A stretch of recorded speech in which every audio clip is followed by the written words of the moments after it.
guys, and welcome back to my channel. If you're new, my name is Kayla and I already have 2 kids.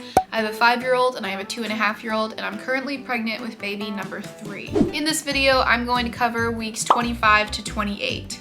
I'm currently 29 weeks and 4 days, something like that. But I do have my notebook here that I'm going off of, so if I'm looking down, that is why I have all of my notes and stuff, because Lord knows I can't remember everything with this pregnancy brain. Everything has been going pretty smooth so far. I'm definitely starting to slow down, but I really can't complain. Like, if you've been watching my previous pregnancy updates, this pregnancy has just been a breeze as usual, and I'm so thankful for that because I know it's not the same for everyone. So let's just jump right into it. I'm sorry if this video is going to be kind of all over the place. I am trying to remember some of the details of like week 25 and 26 because I didn't really journal a whole lot during that time.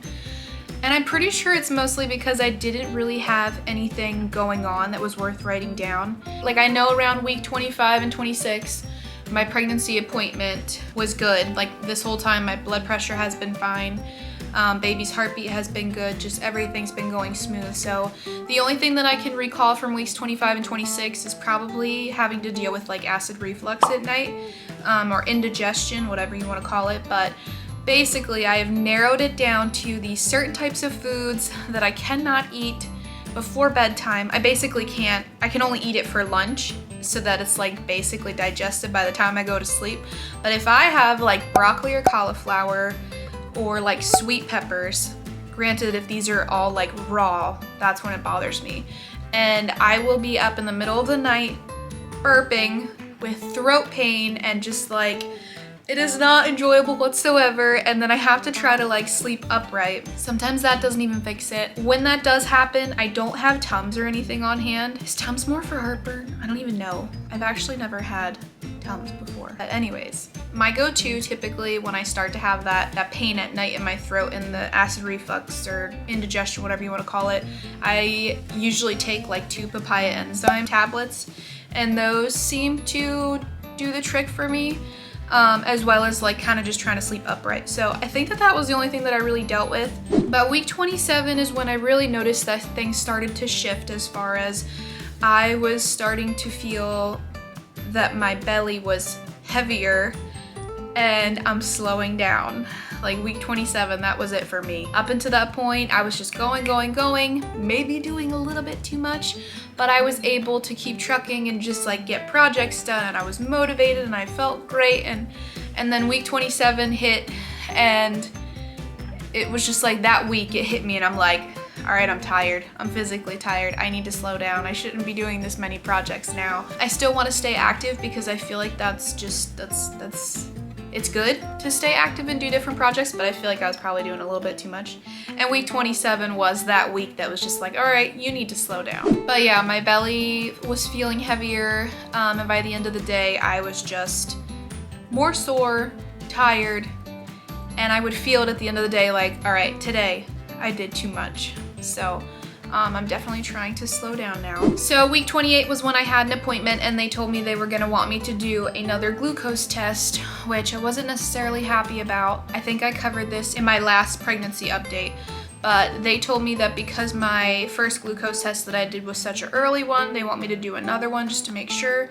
And at first my nurse practitioner tried to tell me that I should just do the 2-hour glucose test right away, since the first time that I did the glucose test I failed and I had to do the 2-hour, but then I passed the 2-hour. She's like, well, let's just have you do the 2-hour glucose test just so that, you know, you don't have to do the 1 hour and then maybe fail it and have to do the 2-hour. I'm like, no, I want to do the 1-hour glucose test because I'm pretty sure I know exactly why I failed that first one, and I'm confident that I'll pass this one. She was like, okay, if you want to do the 1-hour test, then that's fine. So they did schedule me to do that. So at 28 weeks, I did that, along with them checking my blood pressure and everything. Everything has been good. My blood pressure's good. They measured the fundal height, and that is measuring accurately to the amount of weeks that I am. And so yeah, I did the glucose test. And also that same appointment, I was meeting with a new woman. Like basically the office that I go to has 2 nurse practitioners, and this entire pregnancy I've been seeing this one. This was the first appointment now at 28 weeks that I'm seeing this other nurse practitioner, meeting her for the first time, because they kind of want you to be familiar with their whole team. So after I drank the glucose drink and stuff, then the nurse practitioner came in and she's asking me like, oh, do you have any concerns or questions for me? And I'm like, no. She was kind of looking over my records because it's the first time she's seeing me. And she's like, she said, so when you had your 20-week ultrasound, did so-and-so, like the other nurse practitioner, she's like, did she go over the ultrasound results with you? And I was like, yes. And she's like, did she tell you about the umbilical cord, the details about the umbilical cord and stuff and where it's attached? And I'm like, no. And so she was like, so on the ultrasound that we had at 20 weeks, we can see that the umbilical cord is attached more to one end of the placenta, and ideally we'd like it to be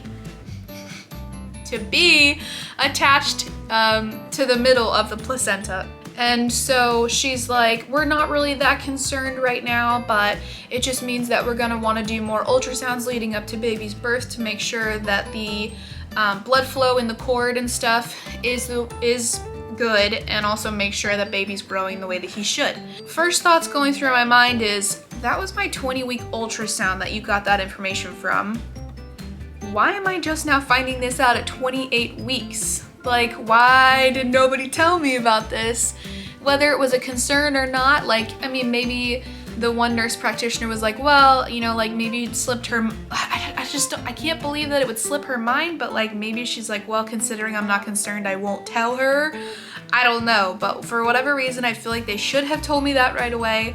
I just found that out, and it's not like it changes anything for me. I'm not worried about it, but it's just weird that I'm just now finding out about that.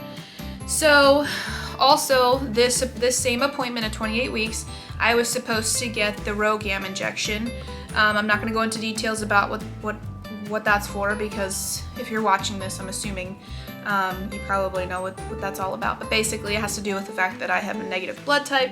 And so I was supposed to get the RhoGAM injection. Well, then this lady's like, yeah, so when we draw your blood today for your glucose test, we're also gonna check your blood and confirm your blood type, and then I want you to come in next week for the RhoGAM injection. And so I'm like, okay. Like, I was already scheduled to get it that day. That's what the other nurse practitioner told me would happen, is I'd do my glucose test and the RhoGAM injection the same day. So this lady's like, so I want you to come in next week for the RhoGAM injection, and that'll just be a short appointment because that's all you have to do. It's just like, whatever, like, okay, I don't know why I didn't say like, can't I just get it today or whatever, you know, like in the moment, some of those things, it just over my head. So I was like, okay, whatever. So, and then she's like, and then the week after that, on the 26th, we want you to come in and we're gonna do your regular appointment because we want you to come in every 2 weeks now, and we'll do another ultrasound. So after leaving the appointment, I feel like that's when all of the information hits me and I can process it a little bit more. And now I'm just like, why do I have to come in an extra visit just for the injection that I could have gotten that day, because they already have my blood type on file. They already know I have a negative blood type. And it's just like, now I have to go in just for that. Like, oh man. And then just the whole thing about just now finding out the cord thing made me frustrated. And, you know, and yeah, I just really had a lot of thoughts going through my mind. I'm not worried about baby. I feel like he's doing great. His movements and everything, I feel him all the time. And up until this point, you know, his growing charts, I should say, have all been good. I mean, like his 20-week anatomy scan was great. So I'm not worried about the cord thing, but I'm just curious to see how many more ultrasounds they're gonna want me to have before he's born. And I just don't want them to try to use that as an excuse to induce me towards the end. I do not want to be induced unless absolutely necessary, of course, but we'll see how that plays out. I think that's probably the only thing that could potentially change is they would want to induce me. If for whatever reason it's looking like he's not getting enough blood flow or something from the cord, but we'll see. Not too worried about it.